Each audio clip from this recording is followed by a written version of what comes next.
I recently acquired my first house, and while exploring it, I stumbled upon a peculiar notebook in one of the bedrooms. The previous owner had written some entries in it that seemed fitting for this subreddit. According to the realtor, the house had been vacant since 2006. A few weeks back, I became the proud owner of my very first home. Well, it's more of a cabin than a typical house, but it suits my desire for solitude, nestled in a quiet area near a national park, far away from the bustling city. My closest neighbor resides about a quarter-mile away, and I occupy the last residence on the road before it transforms into a hiking trail leading to the park, another quarter-mile in the opposite direction. Behind my cabin lies a small creek that serves as a natural boundary between my backyard and the park. Besides the occasional, private property, signs, it feels like I'm living within the park's confines. I adore the park, but this means I must keep my dog either leashed or indoors most of the time to prevent him from wandering off. Now, onto that mysterious notebook.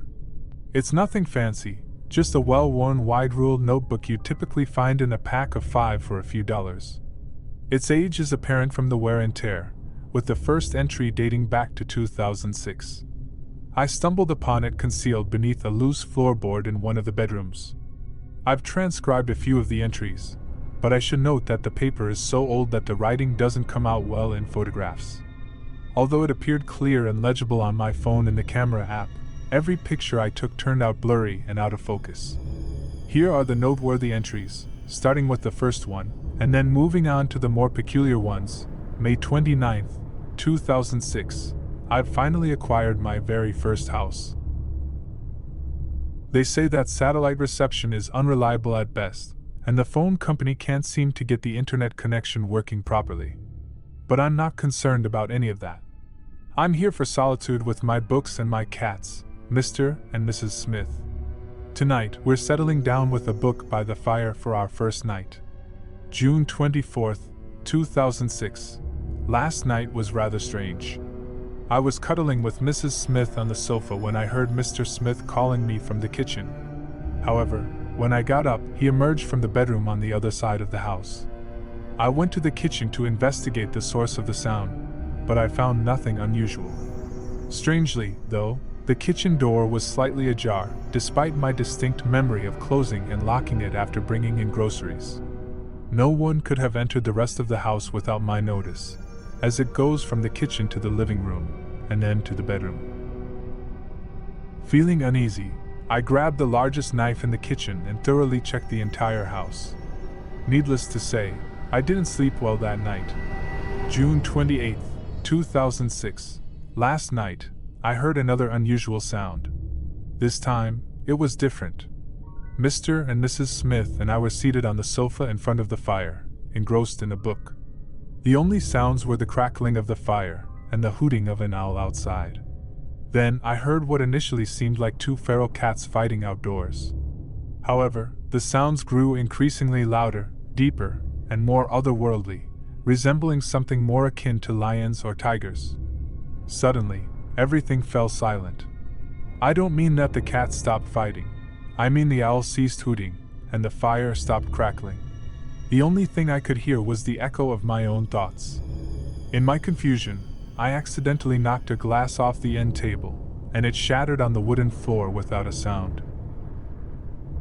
I thought I had gone deaf until, almost as suddenly as the silence came, it vanished. It was as if a dozen owls had all hooted at once. The fire sounded like the wood was exploding in the hearth, and the sound of the shattering glass reached me almost a full minute after it had broken. August 10th, 2006. It's been over a month since that eerie night when everything fell silent, and nothing out of the ordinary has occurred since. However, Mr. Smith ventured out the back door last night, and I haven't seen him all day. Mrs. Smith appears distressed and has been meowing incessantly at the back door. Each time I check for him, there's no sign of Mr. Smith. She did fall silent for a moment, while I was engrossed in my book, but then she let out a meow that sounded like 5 meows combined before darting into the bedroom. August 11th, 2006. Mr. Smith returned home this morning, but he's missing all the hair from his tail. He doesn't appear to be physically harmed, but I decided to take him to the vet just to be safe. They mentioned wanting to keep him overnight and conduct some tests. August 13th, 2006, overnight turned into an entire night and day, but Mr. Smith is finally back. The vet explained that Mr. Smith's lack of tail hair was due to self-inflicted damage. He had been attempting to chew off his own tail. I'm not entirely sure what transpired during his time outside, but the vet believes it's anxiety-related and assures me that with time and medication, he should recover. August 15th, 2006, while standing in the backyard, savoring my morning coffee and listening to the babbling creek, something unsettling happened again. All sound ceased abruptly. No birdsong, no rustling creek, just eerie silence. During this silence, I had a strong sensation of being watched. I think I glimpsed a structure in the tree line that I hadn't noticed before, but it might have been my imagination playing tricks on me. September 6, 2006. Mrs. Smith is now a widow. I'm utterly devastated. I discovered my beloved cat on the kitchen porch with his tail in his mouth, choking on it. I have no idea how he got outside, as the door was securely closed and locked, and he was inside when I went to bed.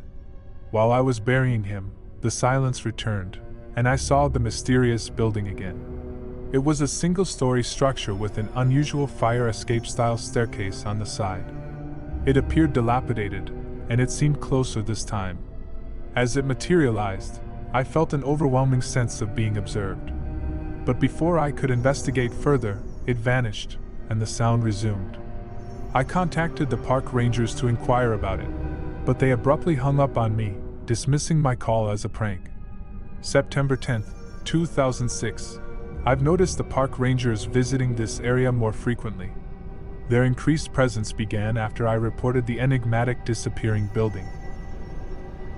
They refused to discuss it with me and seemed to avoid any interaction when I approached them. Something peculiar seems to be unfolding. September 14th, 2006. It appears that the park rangers have found what they were searching for. They haven't shown up in the vicinity for several days. However, I've begun hearing those strange cat-like noises again outside my window.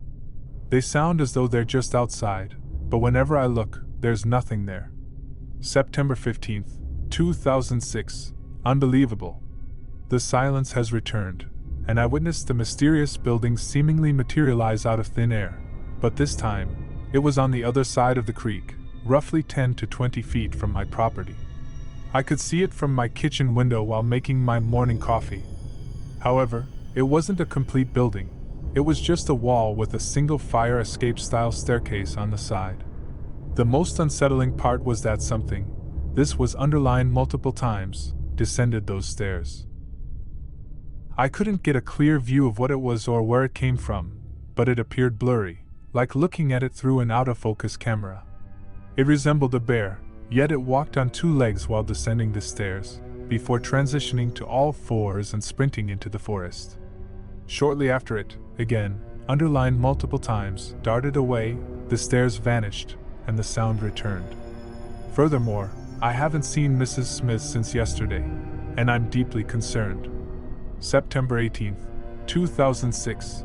Mrs. Smith's collar was discovered on the kitchen porch this morning, placed as though someone had deliberately positioned it with the tag facing the door. Moreover, last night, despite the rain and visible lightning, I didn't hear any thunder until well over an hour after the storm had begun. Then, suddenly, it all came at once, so loud that it shook the house. To my bewilderment, I could have sworn I heard screams intertwined with the thunder and the rain. That concludes the last entry. While I was halfway through typing this, my dog began barking from the kitchen.